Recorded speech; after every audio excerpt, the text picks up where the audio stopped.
कानून पर रोक लगा दी है। शीर्ष अदालत ने सुनवाई के दौरान केंद्र और राज्य सरकारों को राजद्रोह के नए केस दर्ज नहीं करने को भी कहा है।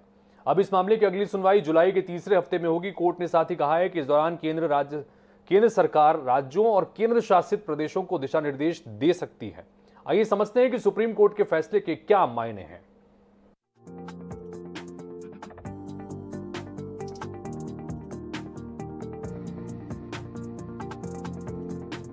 सुप्रीम कोर्ट ने राजद्रोह कानून पर समीक्षा तक रोक लगा दी है।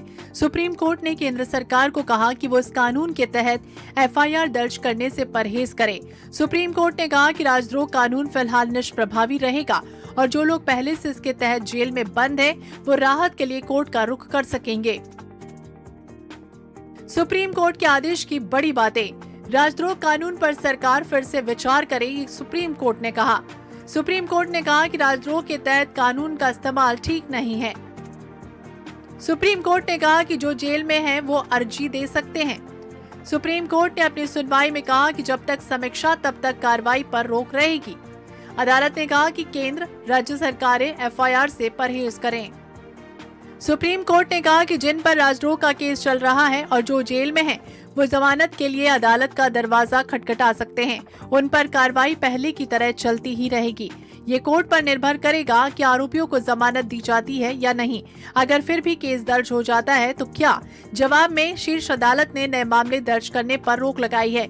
यानी कि सुप्रीम कोर्ट के इस ऑर्डर को लेकर निचली अदालत का रुख आरोपी कर सकता है। सुप्रीम कोर्ट में बहस के दौरान जब जजों ने पूछा कि कितने लोग राजद्रोह के आरोप में हैं, तब वरिष्ठ कपिल सिब्बल ने कहा कि 13,000 लोग जेल में हैं। चूंकि सुप्रीम कोर्ट ने इस कानून को स्थगित किया, इसलिए इस कानून की लीगल वैलिडिटी खत्म नहीं हुई। ये कानून पूर्ववत बना हुआ है। उमर खालिद का क्या होगा? इस जवाब पर जेएनयू के छात्र रहे उमर खालिद पर भी विश्वविद्यालय परिसर में देश विरोधी नारे के लिए राजद्रोह का केस दर्ज किया गया था। अमरावती की सांसद नवनीत राणा और उनके विधायक पति रवि राणा पर भी राजद्रोह के तहत केस दर्ज हुआ। चूंकि सुप्रीम कोर्ट ने साफ किया कि निचली अदालतों का रुख जमानत के लिए कर सकते हैं। राजद्रोह कानून पर पुनर्विचार के लिए केंद्र के पास कितना समय है? इस जवाब पर सुप्रीम कोर्ट राजद्रोह मामले की सुनवाई जुलाई के तीसरे हफ्ते में फिर करेगी।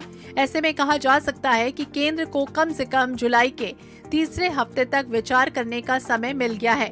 सुप्रीम कोर्ट ने अपना आदेश सुनाते हुए केंद्र और राज्यों से आईपीसी की धारा 124(a) के तहत कोई भी प्राथमिकी दर्ज करने से परहेज करने का आग्रह किया।